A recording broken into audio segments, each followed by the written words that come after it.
tema de la reelección de autoridades regionales y alcaldes tampoco podemos decir que la reelección es necesariamente corrupción. Sería un poco injusto generalizar esto. Y vamos a recoger también la opinión del gerente general de la Asociación de Municipalidades del Perú, el señor Eduardo Caruaricra, que nos acompaña esta mañana. ¿Qué tal? Bienvenido. Sí, muy agradecido y comenzar saludando en nombre de nuestra presidenta, la doctora Gloria Montenegro, a tantas alcaldesas y regidoras del Perú que también desde su responsabilidad elegida por la población están contribuyendo al desarrollo de la localidad y al desarrollo del país. Por otro lado, sobre el tema central de la conversación, nosotros concordamos con lo que acabamos de escuchar del congresista Luis Iberico, que existe muchas autoridades que tienen éxito y le dan estabilidad en sus respectivas localidades al desarrollo, le dan continuidad. O sea, se van a perder buenos cuadros políticos y posiblemente gestiones exitosas. Sí, efectivamente, por culpa de unos cuantos tiene que pagarse las 1.860 municipalidades o alcaldes existentes en el país. Había y se tenía la necesidad de frenar esta situación. Bueno, no sé si con la no reelección automáticamente va a disminuir o cortarse la corrupción, porque en todo caso también es necesario ver los otros temas de alrededor. Por ejemplo, fortalecer el trabajo con resultados de la Contraloría de la República, de la Fiscalía de la Nación.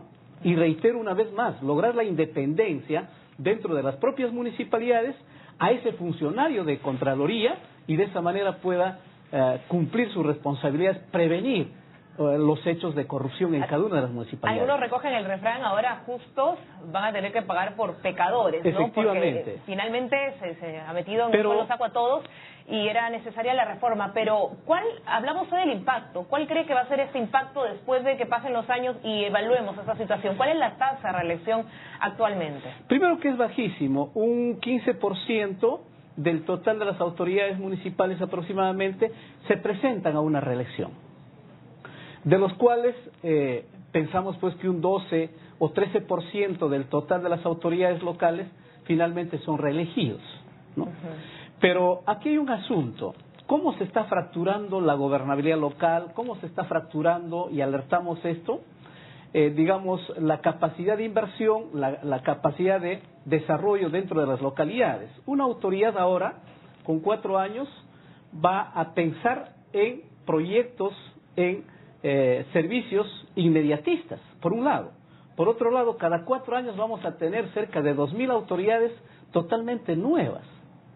En ese punto recaía también la necesidad de renovar los cuadros, ¿no? No tener autoridades de por vida, claro, vitalicias. Se tenía que poner un límite a la reelección, en eso estamos de acuerdo. Y inicialmente en el Congreso de la República, en la comisión respectiva de donde ha surgido el dictamen, se aprobó la posibilidad, la oportunidad de brindar una reelección en un periodo inmediato. Sin embargo, se presentó una coyuntura muy dura para las municipalidades y quiero decir que el Congreso, en ese marco de la coyuntura, sin una mirada integral del problema, ha aprobado esta no reelección, no solamente para alcaldes, sino para presidentes regionales también. Pero yo quiero decir, por ejemplo, que ya la autoridad local no va a lograr hacer obras de trascendencia.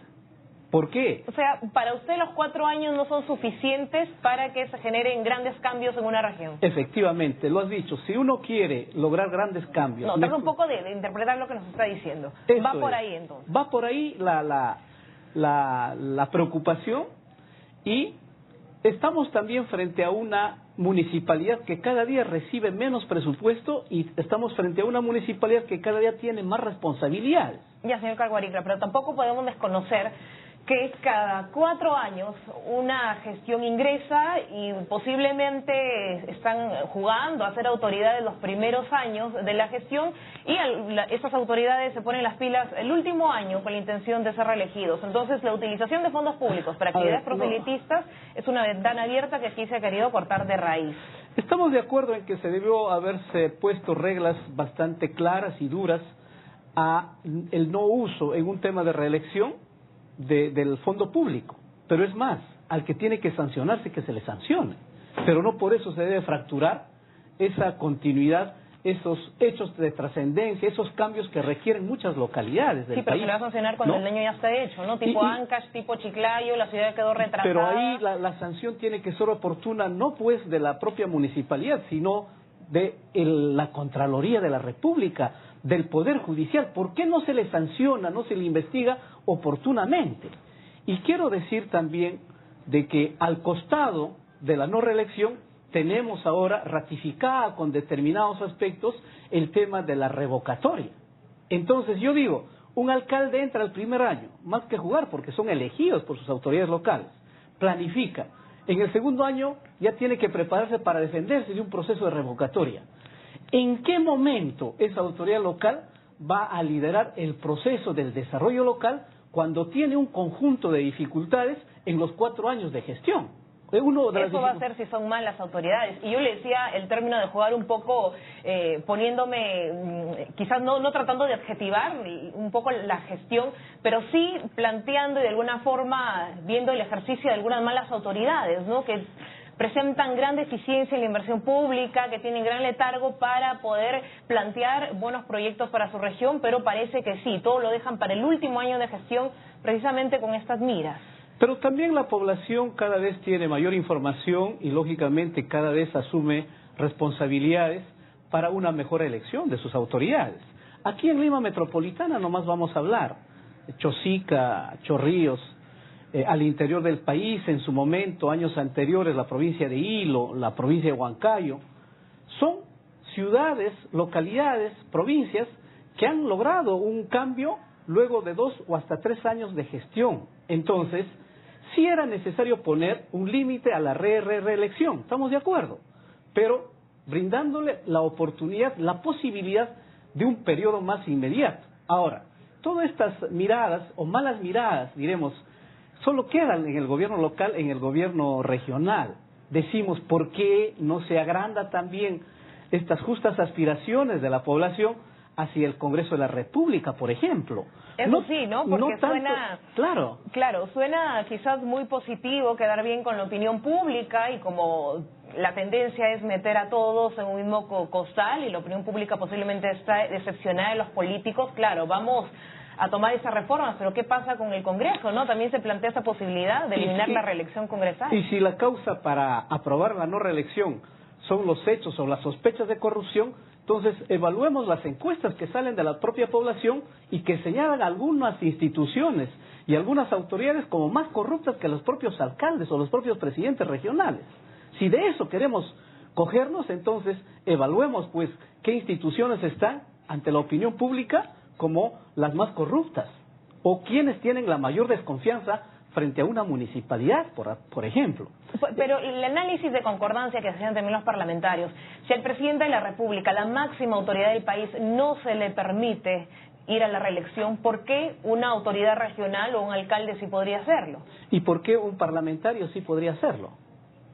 Esa es la pregunta. Y el otro tema es, ¿y por qué el tema de la revocatoria solamente queda a nivel de gobierno local y regional? No alcanza a nadie del gobierno nacional y no alcanza a nadie del Congreso de la República. Y en el Congreso se puede aplicar otras modalidades como la renovación por tercios o por mitades, cosa que la población sepa controlar, sepa opinar, vigilar el quehacer también de sus parlamentarios. Entonces aquí hay una Claro, pero estamos injusticia. hablando de la capacidad de gestión, pues el Claro. alcalde sí tiene la capacidad de gestión, la capacidad de inversión, maneja fondos públicos, ¿no? El congresista en este caso no, pueden haber por ahí otros argumentos de corrupción, pero no se puede tampoco equiparar la labor que hace un parlamentario con un gobernador, con un alcalde. Claro, sabemos que la labor de las autoridades locales es mucho más importante que la labor de los parlamentarios. Sabemos eso porque está en comunicación directa con la población.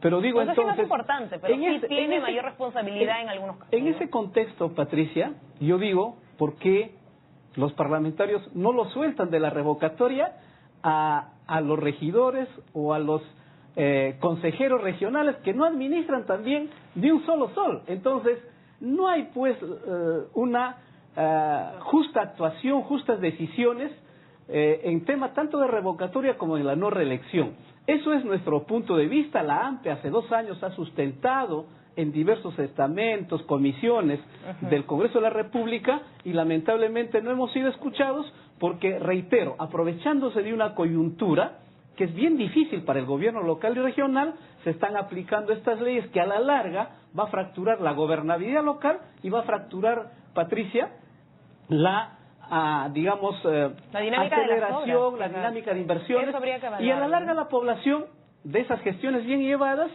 la población va a ser afectada al ver demoradas las obras, al ver no mejorada los servicios municipales, y esa es la preocupación. Y sobre todo de la fondo. continuidad, ¿no? Que cuando hay un cambio de gestión siempre estos baches, estos problemas. Pero vamos a ver, la decisión ya está tomada, es una reforma constitucional, no merece ni siquiera ir a consulta del Ejecutivo, simplemente entra en aplicación y hay que evaluar los resultados, ¿no? Después de los años. Muy clara su posición. Sí, y lo que quiero concluir es mencionando que la ANPE con su equipo jurídico va a analizar la aplicabilidad inmediata en este periodo de la reforma constitucional aplicada por la no reelección. Perfecto, muchas gracias. Muchísimas Vamos a estar gracias. atentos a ellos entonces. Eduardo Caruaricra, gerente general de la ANPE aquí en nuestros estudios. Pausa, vamos a la pausa de inmediato y ya regresamos.